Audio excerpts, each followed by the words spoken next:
reunidos numa mesma fé, estamos aqui juntos em nome do Pai, do Filho e do Espírito Santo, dando graças a Deus, louvando o seu nome e nos fortalecendo no seu Espírito, para que a palavra de Deus possa fluir nesta noite, nesse momento, em que nos reunimos para partilhar daquilo que é verdade. O nosso assunto, os frutos do Espírito.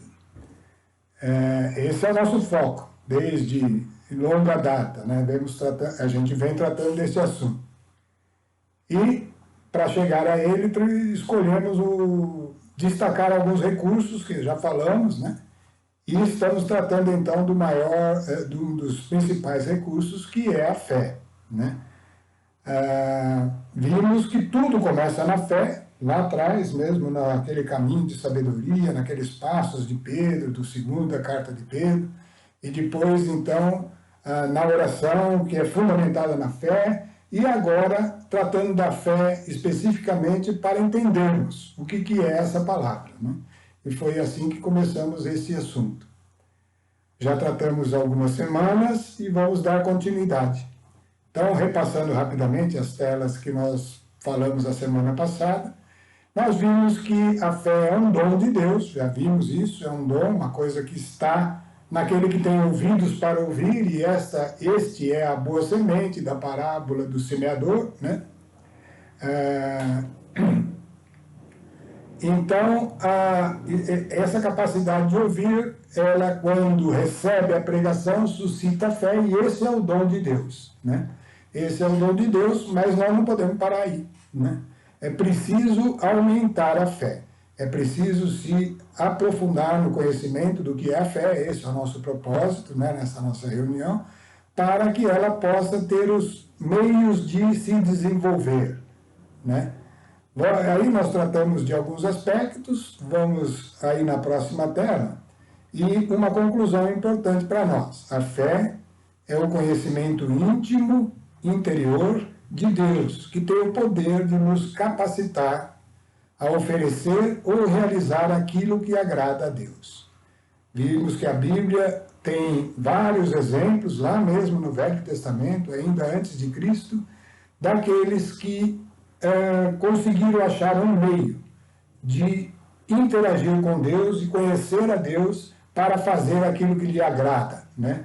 Porque sem fé é impossível agradar a Deus. E todos esses heróis da fé souberam, de alguma forma, agradar a Deus. E todo o agrado de Deus, todo ele, está colocado no seu Filho, Jesus Cristo. Eis aí o meu filho, foi a frase que ele anunciou.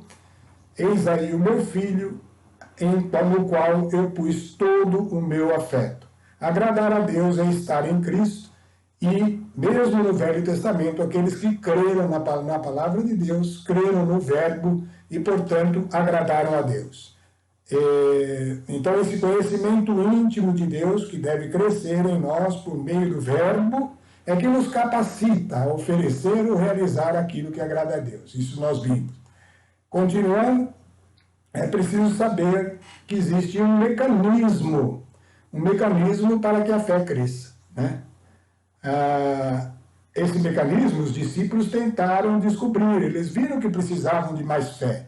Eles tinham uma fé que os levou a deixar tudo e seguir Jesus, mas ainda assim era uma fé que várias vezes se provou pequena, insuficiente, né?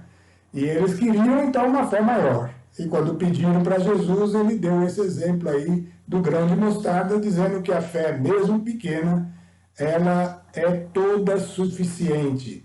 Ela é capaz de remover qualquer obstáculo. Porém, precisa fazer algo com ela.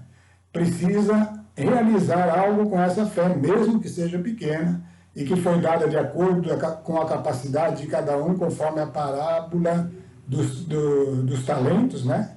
Que compara a fé ao dinheiro, e que se espera que ela seja aplicada de tal forma, assim como se aplica dinheiro no mundo, que ela cresça, né? Então, o que seria isso? Eles pensaram que era trabalhar, fazer alguma coisa para Deus, né? Mas Deus deu o exemplo do servo, né? e mostrou que o servo, o trabalho do servo, não dá remuneração. E fé é dinheiro, é remuneração, né? Então, o trabalho não dá remuneração. O que dá mesmo é um outro trabalho que é feito para a transformação do servo. Esse outro trabalho é necessário. E ele está aqui, ó. É oferecer os nossos corpos em sacrifício a Deus, é estar unido a Cristo de tal forma que somos participantes de sua morte, para também participarmos de sua ressurreição, né? E trabalhar com zelo naquilo que nós vamos descobrindo pelo convívio com Deus, do que lhe agrada, buscando nele forças para realizar e para receber o que agrada a ele, né? Então, é um trabalho. Trabalhar na nossa salvação, nessa edificação que nós chamamos, lembra? Já tratamos disso até no tema, no recurso da oração. Trabalhar nessa edificação, oferecendo os nossos corpos e trabalhando na nossa salvação com temor e tremor, nós estamos crescendo, dando oportunidade de exercitar a fé, de negociar com a fé e vê-la crescer. É Deus quem faz, mas quem realiza em nós. Mas existe a nossa participação, que está destacada aí nessas duas palavras, né? As duas palavras, oferecer a nós mesmos e trabalhar com zelo e com temor e tremor, né? Negociar com o dinheiro, que é a fé, o dinheiro do reino, não o dinheiro do mundo, né? A fé, que é exemplificada na parábola dos talentos, nos leva lá, a segunda carta de Pedro, que é o quê? Unir a fé recebida como um dom, unir a fé à virtude a ciência e todos os demais passos. Andar pelo caminho de sabedoria, que é uma estrada real, que está preparando, que é um caminhar que nos leva à condição de nos tornarmos reis e sacerdotes do reino dos céus, do qual Jesus Cristo é o Rei dos Reis, né? Então, tudo isso nós falamos, né? E chegamos à conclusão seguinte: todo esse processo de transformação que nos leva a um novo modo de querer e um novo modo de realizar, um novo modo de querer é segundo a vontade de Deus. Isso está na oração do Pai Nosso lá: seja feita a vossa vontade aqui em mim, como é feita no céu, né? E um novo modo de executar, que é no amor, cumprindo o mandamento de Jesus Cristo: amai-vos uns aos outros como eu vos amei, incorporando a natureza de Cristo em nós. Então, essa transformação vai, à medida que ela vai acontecendo, nós estamos crescendo na fé. Está acontecendo esse crescimento da fé, e a gente vai avançando até chegar na piedade, onde nos colocamos no centro da vontade de Deus, porque a piedade é uma palavra que contém o seguinte: contém a paz e a alegria unicamente em Deus, e não precisa mais nada, ela é toda suficiente, né? Chegou na piedade, então você entrou numa paz e uma alegria que a gente está chamando de descanso da fé, que é um repouso sabático, né? E aí nós lemos a semana passada que Hebreus 3, de 7 a 14, vai falar que a terra prometida era um lugar de descanso e que havia sido anunciado aos judeus, né? E que foram libertos do Egito, e que desde que eles guardassem a fé, aquela fé que foi dada lá no momento em que Israel foi arrancado das mãos do faraó, que representa o mundo, né? E começou uma caminhada, aquela fé que veio pelos sinais, pelos prodígios, por tudo aquilo que aconteceu, ela deveria ser desenvolvida numa caminhada no deserto, e aí ela deveria começar a crescer, para que eles conquistassem a terra. Seria uma oportunidade deles crescerem na fé e dominar a terra e estabelecer, portanto, a nossa primeira frase de hoje, que é a seguinte: a libertação do Egito é a graça, é a fé dada como um dom, é uma oportunidade de crer em Deus, de graça, pelos sinais que ele manifestou, e a posse da terra, então, seria uma conquista, e seria algo que o povo não teria força para aquilo, mas ele deveria participar de alguma maneira, né? Aí veio uma nova pergunta. Se a fé deve crescer, existe alguma forma de medir o tamanho da nossa fé? Né? E aí eu pus essa frase aí na tela que nós vamos ter que provar, né? O tamanho da fé é a medida do descanso. E esse descanso é aquele que está em Hebreus 4, versículos de 1 a 3, que por sinal está escrito aí na tela. Nós, porém, se tivermos fé, haveremos de entrar no descanso. Para falar desse descanso, nós vamos nos deter um pouco. É importante a gente entender bem a questão desse descanso. O que é esse descanso? Essa palavra está aparecendo aí, né? E nós vamos ver onde que ela apareceu pela primeira vez. Ela apareceu pela primeira vez lá no livro do Gênesis, nós já vamos falar sobre isso. Mas ela aparece também aí no 4º mandamento da lei, a lei da antiga aliança. A aliança que Deus fez com uma nação, que é a descendência de Abraão, que é o povo de Israel. Né? O 4º mandamento, ele é importante dentro da lei e a gente vai falar sobre ele. Né? Primeiro, vamos entender uma coisa que às vezes faz um pouquinho de confusão na nossa cabeça. Muitas vezes, e vocês vão ter possibilidade de perceber isso quando eu falar a frase, se diz assim: qual é o primeiro mandamento da lei? Né? Todo mundo, a tendência é responder: não, o primeiro mandamento da lei é amar a Deus sobre todas as coisas, com todas as suas forças, com todo o seu entendimento e com todo o seu coração. Né? Esse é o primeiro mandamento. Mas não é. Né?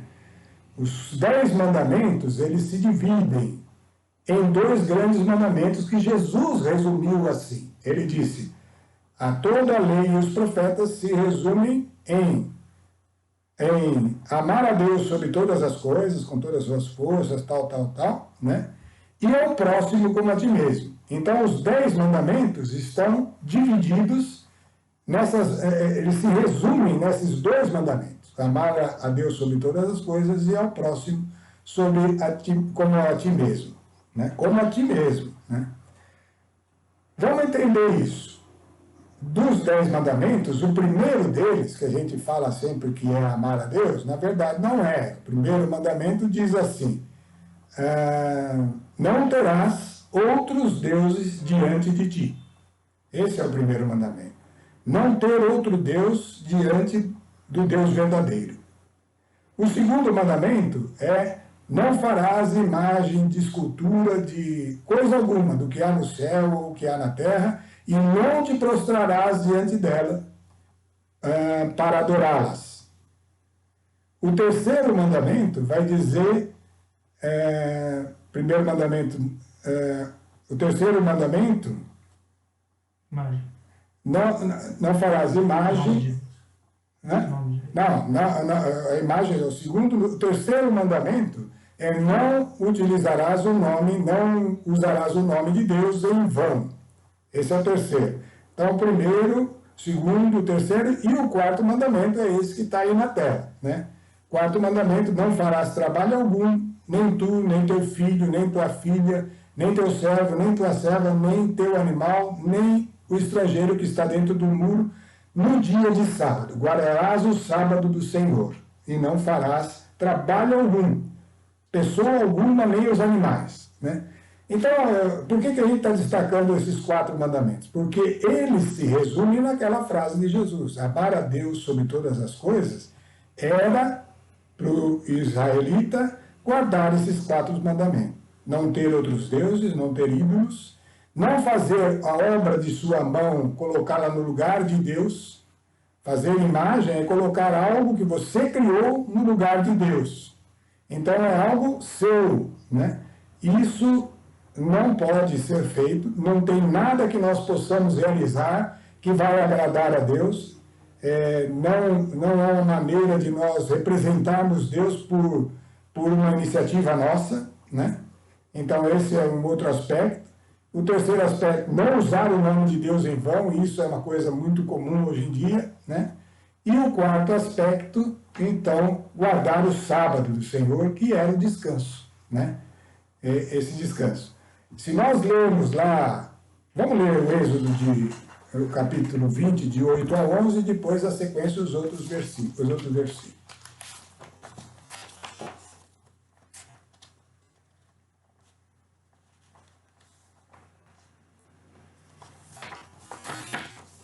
Êxodo capítulo 20, de 8 a 11. Vamos lá. Lembra-te de santificar o dia de sábado. Esse é o versículo 8.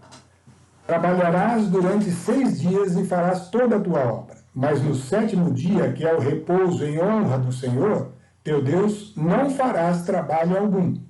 Nem tu, nem teu filho, nem tua filha, nem teu servo, nem tua serva, nem teu animal, nem estrangeiro que está dentro dos teus muros. Porque em 6 dias o Senhor fez o céu e a terra, o mar e tudo que o contém, e repousou no 7º dia. Por isso o Senhor abençoou o dia de sábado e o consagrou. Então existe um descanso, que é o descanso de Deus, que deveria ficar na memória do povo judeu. E essa memória seria alimentada por este mandamento. Trabalharás durante 6 dias. O 7º dia, que é o repouso em honra do Senhor, não deve trabalhar ninguém, coisa alguma. É um dia de repouso, de descanso. Porque em 6 dias Deus criou todas as coisas e no 7º dia repousou. Bom, vamos ler o que mais fala sobre o sábado nesses escritos da Antiga Aliança. Em Êxodo 31, versículos 12 a 17. De 12 a 17. Êxodo, capítulo 31, versículos 12 a 17. É capítulo 31. Aí. 12 a 17, vamos lá. O Senhor disse a Moisés, dize aos israelitas, eles já estavam na caminhada aí no deserto: observarei os meus sábados, porque esse é um sinal perpétuo entre mim e vós, para que saibais que eu sou o Senhor, que vos santifico. Guardareis o sábado, pois ele vos deve ser sagrado. Aquele que o violar será morto. Quem fizer naquele dia uma obra qualquer será cortado do meio do meu povo. Trabalhar-se-á durante 6 dias, mas o 7º dia será um dia de repouso completo, consagrado ao Senhor. Se alguém trabalhar no dia de sábado, será punido de morte. Os israelitas guardarão o sábado, celebrando de idade em idade num pacto perpétuo, e esse será um sinal perpétuo entre mim e os israelitas, porque o Senhor fez o céu e a terra em 6 dias, e no 7º dia ele cessou de trabalhar e descansou. Então essa palavra descanso está sendo toda hora destacada. Tendo o Senhor acabado de falar a Moisés sobre o Monte Sinai, entregou-lhe as tábuas de testemunho e as tábuas de pedra escritas com o dedo de Deus. Então você vê que isso era algo que estava lá bem dentro do conceito de amar a Deus sobre todas as coisas, guardar o sábado, né? Vamos ver um outro texto lá no profeta Jeremias, capítulo 17, de 20 a 27. Jeremias, estamos achando aqui, capítulo 17, versículos de 20 a 27.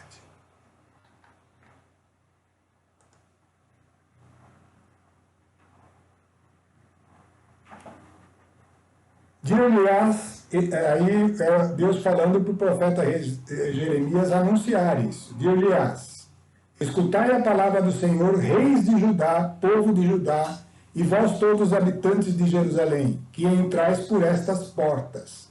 Então a cidade era cercada pela muralha e tinha as portas de acesso. E ele estava dizendo: todos vocês que entram por essas portas, escutai o que eu vou dizer. Assim fala o Senhor: evitai carregar, pois disso depende vossa vida, fardos em dia de sábado. Carregar, fazer algum esforço, né? fazendo-os, esses fardos, atravessarem as portas de Jerusalém. Abstende-vos de transportar fardo algum para fora de vossas casas em dia de sábado. Não vos entregueis a trabalho algum, mas santificai o dia de sábado, como ordenei aos vossos pais. Eles, porém, não prestaram ouvido, endureceram a serviço para não ouvirem, nem se deixarem instruir. Se verdadeiramente me escutardes, oráculo do Senhor, ou é a profecia que Jeremias estava anunciando, se deixardes de passar carga, se não deixardes passar carga nenhuma pelas portas dessa cidade em dia de sábado, e se santificardes esse dia, abstendo-vos de desempenhar qualquer trabalho, então pelas portas da cidade entrarão, conduzidos em carros e montados a cavalo, reis e príncipes, que ocuparão o trono de Davi, assim como seus oficiais, a gente de Judá e os habitantes de Jerusalém. E esta cidade será povoada para sempre. Outros virão das cidades de Judá, dos arredores de Jerusalém, das terras de Benjamim, das planícies e montes, assim como do Negueb, para oferecerem holocaustos, sacrifícios, oblações, incenso e sacrifícios de ação de graça na casa do Senhor. Se, porém, não observardes meus preceitos acerca da santificação do sábado, a respeito da abstenção de transportar fardos pelas portas da cidade, no dia de sábado, porei fogo nessas portas, e ele consumirá os palácios de Jerusalém, e ninguém poderá, e sem que ninguém possa extingui-lo. Realmente é intenso, né, a questão da lei relativamente ao sábado. Mas vamos entender o que representava esse sábado aí. Nós vamos ter que voltar um pouquinho na história, e aí eu vou falar para vocês, não vai estar aqui escrito na tela, o que aconteceu lá na criação. Nós vimos aí, né, que isso é a causa do repouso do sábado, é que no 7º dia da criação, Deus descansou de toda a sua obra, e isso se tornou um sinal perpétuo, né, e que, portanto, para guardar esse sinal dependia a própria vida do povo, né? Bom, para entender isso e para extrair daí o que interessa para nós na questão do crescimento da fé, nós vamos voltar lá naquele processo da criação. Toda a criação aconteceu em 7 dias. Esses 7 dias não eram dias que nem nós reconhecemos agora. Nasce o sol, passa pelo máximo do apogeu aí no meio-dia, vai declinando, vem a noite, então vem até o próximo nascer do sol e completou-se um dia, né? Eram dias de concepção, né? Então vamos entender o que é isso. Toda a criação, e isso eu que estou falando, vocês têm que refletir sobre isso, tem que ir para a palavra de Deus, começar a pedir revelação, né? Mas a criação, esses 7 dias da criação, na verdade foi um período em que Deus imaginou todos os elementos da criação através de um processo que acontece exatamente assim. Vamos dizer, o primeiro dia da criação foi criar a luz. O segundo dia foi criar os elementos fluidos. O terceiro dia, os elementos áridos. O quarto dia, então, os vegetais. O quinto dia, os animais. E o sexto dia, o homem, né? Então, cada uma dessas etapas, antes teve que surgir na mente de Deus. E a mente de Deus elaborando o que seria, por exemplo, a luz, quais as suas características, o que ela significa, como ela se processa, como ela se propaga, como ela deveria dar testemunho de algo importante, né, de vida.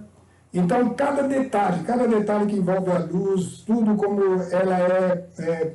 ela se move e como ela acontece, cada detalhe tem que nascer de um projeto que vai crescendo, vai se tornando pleno e depois vai sofrendo o acabamento. O acabamento é justamente o que acontece com a gente quando vem uma revelação, que você vai passar pela temperança, pelos ajustes, para chegar no equilíbrio perfeito, né? Então, isso que está representado em houve uma manhã e o entardecer, e foi assim o primeiro dia. O entardecer é esse acabamento. Foi acabando até que ficou aquilo completo. Isso acontece para a luz, depois para os elementos fluidos, depois para os elementos áridos, depois para as primeiras formas de vida, vegetais. Tudo isso vai passar por um processo desse tipo na mente de Deus. E então vai ficando tudo estabelecido, é como um projeto, como a construção de um edifício. Você não chega lá com todo um monte de máquina, um monte de gente e fala, faça um edifício. E ele começa a ser construído, vai sair um caos, né? Vai sair, não sai nada, porque cada um vai fazer o que está na cabeça dele. Não é assim. Algo tem que ter sido imaginado, cada detalhe tem que estar definido, senão não vai existir. E foi assim que foi feita a criação em 7 momentos de concepção, que são chamados os 7 dias. 7 dias de crescimento na luz sobre aquele assunto e declínio até o seu acabamento total. Então foi o primeiro dia, né? E daí o segundo e o terceiro. Muito bem, feito isso, tudo isso está planejado na mente de Deus, que é algo extraordinário, que não tem limite de tempo, não tem limite de espaço. Então, lá na mente de Deus, tudo concebido, ele entrou no descanso e aí é liberado o Espírito de Deus e todo o processo vai acontecendo. E o processo tinha um propósito. O propósito era gerar filhos para Deus, né? E tudo vai acontecendo mesmo. É o Big Bang, é o momento em que dá o start ali e todas as coisas vão acontecendo. A partir desse momento, Deus entrou no descanso. A obra estava projetada e completa, né? Muito bem. Chegou um momento que essa obra vai se desenvolvendo. Deus já fez tudo o que tinha que fazer. E dentro dessa obra havia um propósito, que era gerar os filhos. Então, num determinado estágio desse mover do Espírito, que foi criando tudo conforme o plano de Deus, ele estabelece um homem que seria aquele que geraria os filhos de Deus e tira dali e o coloca na condição do processo de gerar filhos para Deus. Lá, esse ser teria a sua autonomia, a sua liberdade, mas deveria estar avaliando entre o mandamento de vida de Deus e estaria num lugar espiritual onde ele estaria entre as duas possibilidades, o Espírito de Deus e o Espírito do inimigo, né? Mas ele precisava estar livre para a sua decisão. E nós sabemos que Adão caiu. E nesse momento que Adão caiu, o que aconteceu com a obra que estava concluída na mente de Deus?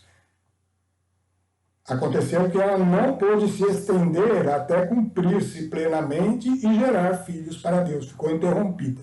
A obra se interrompeu. Foi uma surpresa para Deus? Foi algo que aconteceu imprevisto? Não. Na onisciência Deus sabia.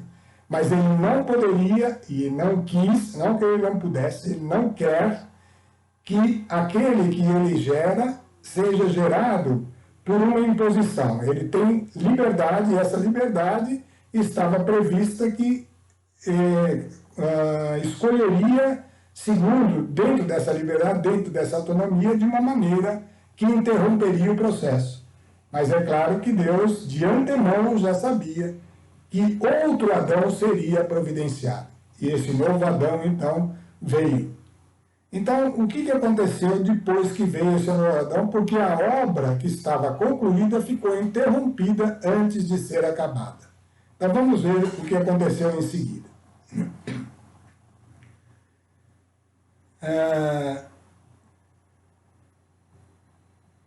Vamos lá em João, capítulo 19, no versículo 30, tem aquela frase, nós estamos vendo aí, relembrando a cena de Jesus na cruz. Jesus está na cruz. Ele foi o novo Adão enviado por Deus, né, ao mundo, ao lugar ao qual o homem havia sido condenado, né, e é o homem que deve ser levado a tornar-se filho de Deus. Ele estava condenado. Jesus veio como homem ao mundo e lá na cruz, então, ele vai pagar o preço. O preço de quê? Da queda do homem que aconteceu em Adão. Havendo Jesus tomado do vinagre lá no alto da cruz, disse: tudo está consumado, inclinou a cabeça e rendeu o espírito. Esse tudo está consumado, pessoal, esse tudo está consumado é algo extraordinário, nós não temos noção do que está acontecendo aí, e é isso que a gente está procurando aqui, extrair um mínimo de consciência. Ali ficou novamente completa a obra, e novamente se estabeleceu a obra que já estava completa quando Deus disse, entrou no descanso e liberou o Espírito para que todo o processo fosse dando continuidade, né? Até que ele foi interrompido naquele ponto. Mas a partir desse momento aqui, a obra está novamente consumada, a obra está restaurada, e aquele sinal que era dado aos israelitas, porque o processo de restauração da comunhão com Deus começou com os processos de aliança, e isso na antiga aliança, aquilo que era um sinal que deveria ser guardado em medida, 6 dias trabalhava, mas no 7º não, né, descansava, esse sinal tornou-se realidade, né? Isso dá para a gente ver que está escrito aí no Atos dos Apóstolos, no capítulo 2, versículos de 32 versículos de 32.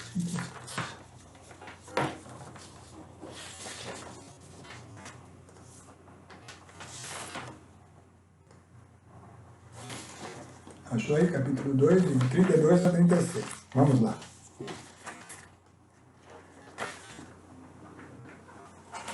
Então, é Pedro, logo depois que ele recebeu o Espírito. Veja só, quando Jesus, nós vamos ler aí, o texto vai ficar mais claro.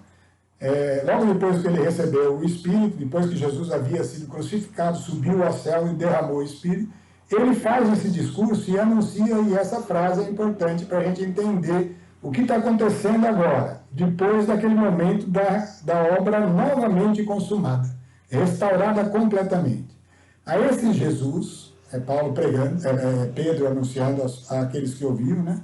Deus o ressuscitou, do que todos nós somos testemunhas. Eles foram as primeiras testemunhas, né? Exaltado pela direita de Deus, havendo recebido do Pai o Espírito Santo prometido, derramou, como vós todos vedes e ouvis. Então, o mesmo Espírito que antes havia pego a palavra criadora de Deus e deu início a todo o processo da criação, e que sofreu uma interrupção no momento em que Adão pecou, é novamente derramado no mesmo propósito, né, de gerar os filhos. Então, havendo recebido do Pai o Espírito Santo prometido, derramou como vós vedes e ouvis. Pois Davi, pessoalmente, não subiu aos céus. Quem anunciou isso era Davi, né? A profecia de Davi nos Salmos, né? Pois Davi, pessoalmente, não subiu aos céus. Todavia diz, lá no Salmo ele diz isso, o Senhor disse ao meu Senhor, ele está falando, Deus disse ao meu Senhor, que é Jesus Cristo, senta-te à minha direita, até que eu ponha os teus inimigos por escabelo de teus pés. Senta-te à minha direita. Novamente a obra está concluída. Jesus concluiu aquela obra e agora entrou no descanso. O descanso agora da nossa condição é o descanso que foi estabelecido pela obra restaurada em Cristo Jesus. E aí ele continua, que toda a casa de Israel saiba, portanto, com toda certeza, que este Jesus que vós crucificastes, Deus o constituiu Senhor e Cristo. Muito bem, estava restaurada a obra e Jesus sentou-se à direita de Deus e agora espera o Espírito Santo em nós e na nossa interação com o Espírito, no poder da obra de Jesus Cristo, vamos produzindo aquilo que é o plano inicial lá da criação. Façamos o homem à nossa imagem e semelhança, e este homem seria então o veículo para gerar filhos para Deus, né? E aí está restaurada a obra, né? O Senhor disse ao meu Senhor, senta-te à minha direita, até que eu ponha os teus inimigos por escabelo de teus pés. A obra foi restaurada. Então existe um descanso reservado para nós. Vamos ler o que a carta aos Hebreus fala sobre isso, né? No capítulo 4, versículos de 7 a 10. Carta aos Hebreus, capítulo 4, versículo de 7 a 10. Estamos aí no livro de Hebreus, capítulo 4, versículo de 7 a 10. Então, o autor da carta está dizendo assim: Deus, após muitos anos, por meio de Davi, aquelas palavras mencionadas de Davi, estabelece um novo dia, um hoje. Então, essa frase está no texto em que Davi profetizou. Ele falou assim: hoje, ao pronunciar as palavras mencionadas, hoje, se ouvirdes a sua voz, não endureçais os vossos corações. Se Josué lhes houvesse dado repouso, não teria depois disso falado de um outro dia. Por isso resta um repouso sabático para o povo de Deus. E quem entrar nesse nesse repouso, descansará de suas obras, assim como descansou Deus das suas. Assim, apressemos a entrar nesse descanso, para não cairmos por nossa vez na mesma incredulidade. Vamos parar aqui e prestar atenção nisso aí. Israel foi levado a conquistar o reino de Israel, estabelecer o reino, né? Estabelecer Jerusalém, Judá e todas as tribos, né? Foi levado a fazer isso para que esse reino estabelecido era o lugar do descanso, mas era um descanso em medida, era só um dia dos 7 dias, né? E aquele dia, então, ele fazia referência àquilo que estava previsto e que foi interrompido, mas foi restaurado agora numa nova condição, né? Por isso, não foi a conquista da terra que foi feita por Josué, porque Moisés não entrou na terra, ele deixou isso a cargo de Josué e de Caleb, que levaram as tribos daqueles que passaram pelo deserto e possuíram a terra. Mas esse não era o repouso definitivo, né? Ele está falando lá nessa profecia de Davi de um outro dia, né?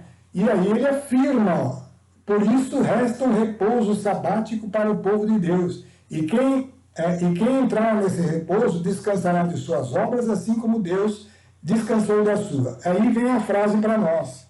Assim, apressemos-nos a entrar nesse descanso para não cairmos por nossa vez na mesma incredulidade. O povo de Israel, apesar de conquistar a terra, nunca entrou naquele descanso, porque ele não guardou a fé. Eles foram esmorecendo na fé e deixaram a fé diminuir. Nós não podemos cair na mesma incredulidade, né? Porque a palavra de Deus continua valendo em toda a sua plenitude, né? Então, com base nisso, nós estamos vendo que o descanso é algo que mede a nossa condição de fé.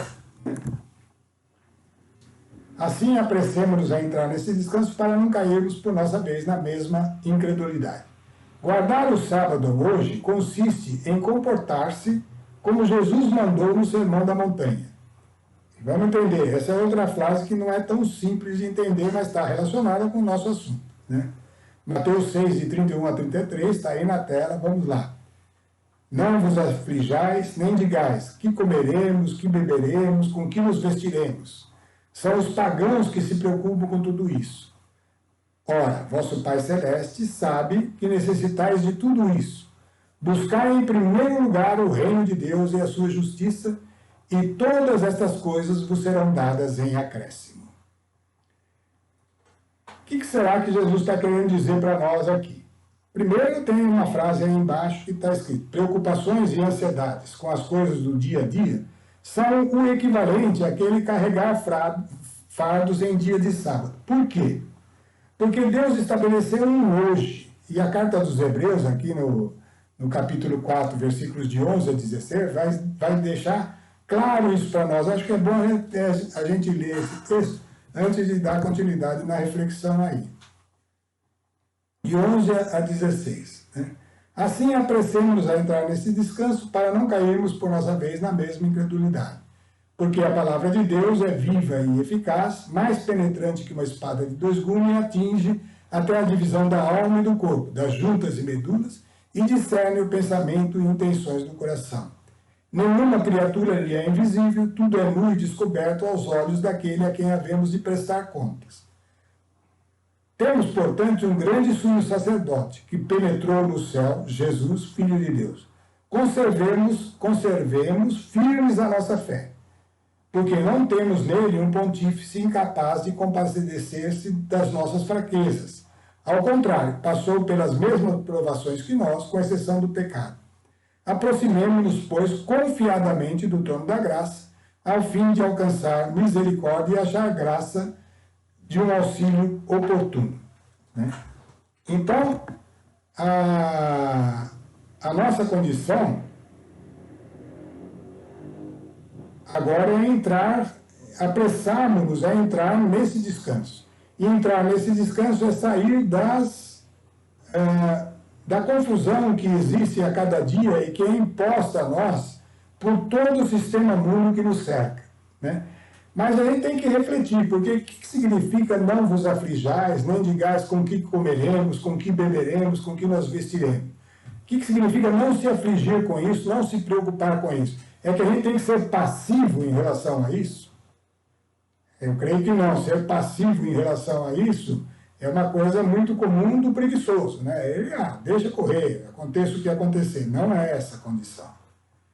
É uma condição que a gente vai atingir à medida que executa tudo o que Jesus falou. E o que ele falou, o que é importante, é buscar em primeiro lugar o reino de Deus e a sua justiça. E todas essas outras coisas, então, poderão ser tratadas com paz e com tranquilidade, não serão um peso para nós, porque a gente vai saber que está na condição que agrada a Deus, que é aquele que provê, o Deus que nos provê, o El Shaddai, é o que é capaz de nos dar tudo o que é necessário. Né?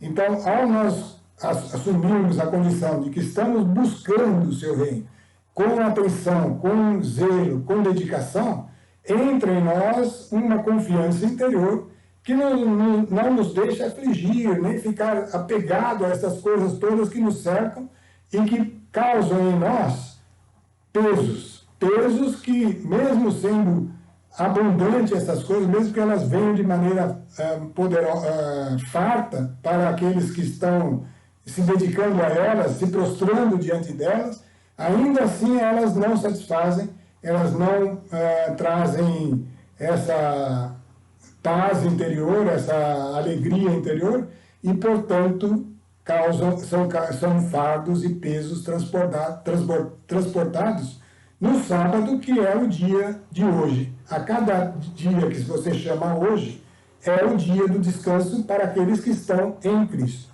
porque resta um repouso sabático para nós. Vamos aí para a próxima tela. Outro aspecto do crescimento da fé é o convívio com Jesus. Né? O convívio com Jesus opera o crescimento da fé. Está em João 14, de 4 a 12, é aquela passagem que Jesus está discutindo com os discípulos e ele está prestes a ser crucificado e ele vai deixar uma série de instruções para nós. Né? Vamos ler lá o que ele falou para Felipe, né? 14.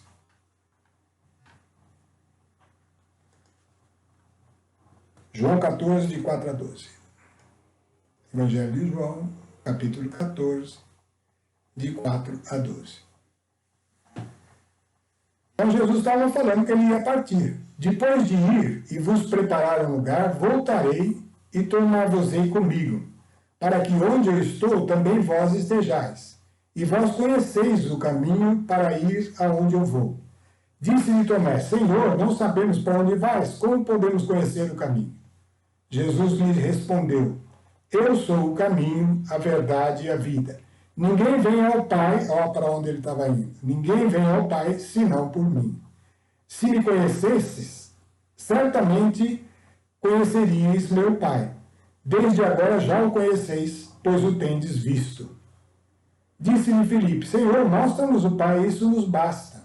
Respondeu Jesus: há tanto tempo estou convosco e não me conheceste, Filipe? Aquele que me viu, viu também o Pai. Como, pois, dizeis, mostra-me o Pai? Não credes que estou no Pai e que o Pai está em mim? As palavras que vos digo, não as digo de mim mesmo, mas o Pai que permanece em mim é que realiza suas próprias obras. Então, veja aqui, Jesus falou, exclamando, há tanto tempo estou convosco e não me conheceste, Filipe? É algo que nós precisamos saber. Ao convívio com Jesus, e ele tinha esse convívio, deveria levar a ele conhecer a Deus, e nós já vimos sobre isso. Quem conhece Deus está crescendo na fé. Quanto mais conhecimento, mais capacidade de saber o que agrada a Deus, e, portanto, maior é a sua fé. Porque sem fé é impossível agradar a Deus. Então, a fé está relacionada a conhecer a Deus, né? E esse conhecimento vem de conviver com Jesus, né? Então vamos tratar sobre isso, que é um outro aspecto do crescimento da fé. Convívio ocasional, superficial, gastar tempo com o que é menos importante, nos leva para longe do conhecimento de Deus. Vamos ler Isaías 55, de 1 a 3, que é uma exortação forte. Isaías, no capítulo 53, 54, 55, está falando de um novo tempo, após a crucificação de Jesus, falando da obra de restauração de Cristo. São os capítulos mais intensos, assim, que anunciam Jesus Cristo como nosso Salvador. E ele vai falar no capítulo 55, no versículos de 1 a 3, vai falar isto que é importante para nós. Todos vós que estáis sedentos, né, vinde às nascentes de água, vinde comer, vós que não tendes alimento. Vinde comprar trigo sem dinheiro, vinho e leite sem pagar. Por que despender vosso dinheiro naquilo que não alimenta? O produto do vosso trabalho naquilo que não sacia? Se me ouvis, comereis excelentes manjares. Uma suculenta comida fará vossas delícias. Prestai-me atenção e vinde a mim. Escutai e vossa alma viverá. Quero concluir convosco uma eterna aliança, outorgando-lhes os favores prometidos a Davi. Aquelas promessas a Davi do descanso que ele vinha estabelecer, o descanso verdadeiro, e todos os favores da nova e eterna aliança, depende de nós irmos a ele e nos alimentarmos de quê? A palavra de Deus é o alimento. Nem só de pão vive o homem, mas de toda a palavra que sai da boca de Deus. Essa palavra que é Cristo, e que nós, em sacramento, tomamos na Eucaristia, mas ao mesmo tempo está viva e penetrante na palavra, no verbo, nas Escrituras, elas são um alimento que nos leva a essa condição de viver esse descanso e, ao mesmo tempo, de não estarmos voltados àquilo que nos desgasta, gastando a nossa vida com aquilo que não traz satisfação, que não traz crescimento verdadeiro, né?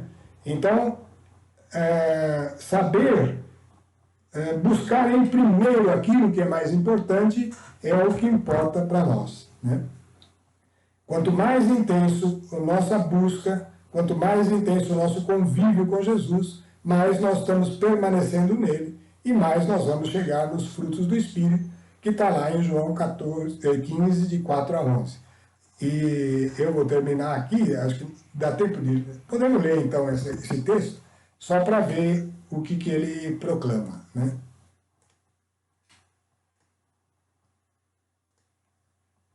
João capítulo 14, então aí está o convívio completo com Jesus Cristo, olha lá.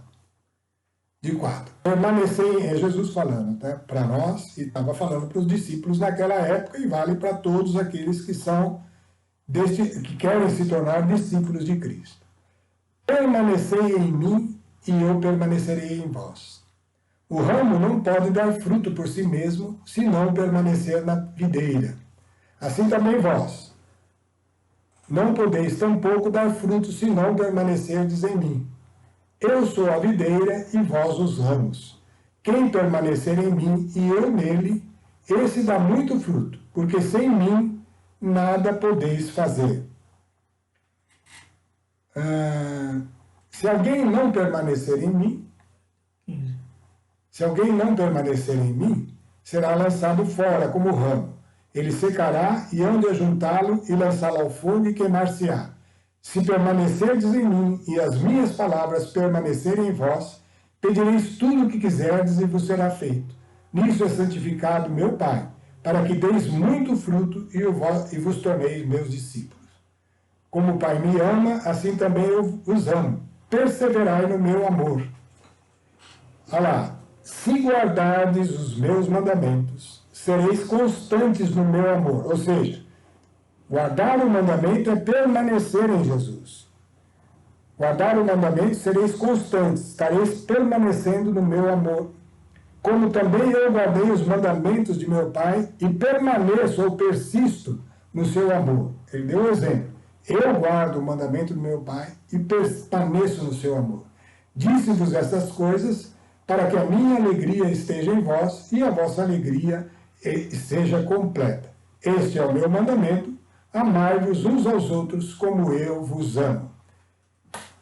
Esse convívio com Jesus, trazendo o mandamento a todos os aspectos da nossa vida, trazer o mandamento, um modo novo de ser, um modo novo de realizar e um modo novo de querer, para a nossa vida profissional, para a nossa vida familiar, para o nosso modo de ser, isso é que nos faz crescer, chegar na piedade, alcançar a paz e a alegria, estar no descanso da fé e poder lidar com todas as coisas sem que elas sejam causa de confrontos, de brigas, de divisões, porque ao entrarmos nessas situações, é sinal que estamos carregando o fardo no sábado que já foi estabelecido como hoje.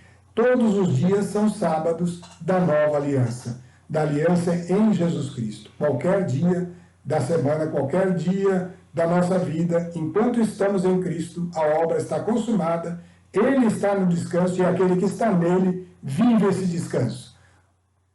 Exaltarmos todas essas condições que nos levam a ressentimentos, mágoas, conflitos, tudo isso é por causa de não estarmos guardando o mandamento de Jesus e trazendo ele. Como é que a gente traz? Ele mesmo falou lá em João 14. Tudo o que pedirdes vos será feito. Se você pedir no nome de Jesus, que é para cumprir o seu mandamento, e o seu mandamento é amar como ele amou. Buscar esses frutos, que é o nosso propósito, então é conviver com Jesus, permanecer nele. Cada vez que nós vamos dando tempo a isso, estamos convivendo com ele, estamos conhecendo-o mais profundamente, e ele revela o Pai, e estamos conhecendo nele o Pai, e então a fé está se tornando poderosa, forte e capaz de realizar grandes coisas. Bom, nós vamos encerrar por aqui. Antes vamos dar um aviso.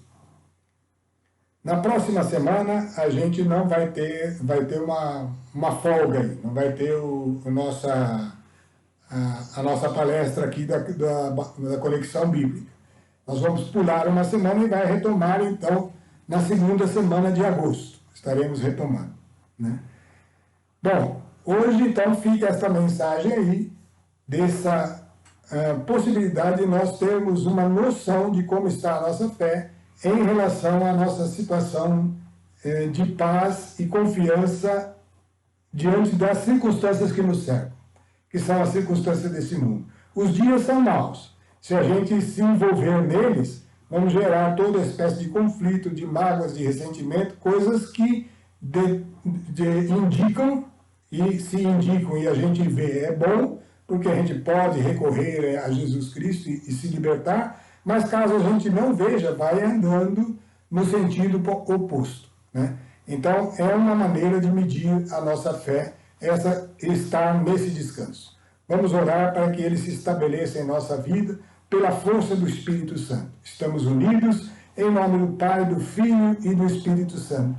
E damos graças a Deus, porque em Cristo Jesus temos a paz, temos a alegria e temos a força do Espírito que está aqui operando em nós. A conclusão da obra para que nos tornemos filhos de Deus. Amém.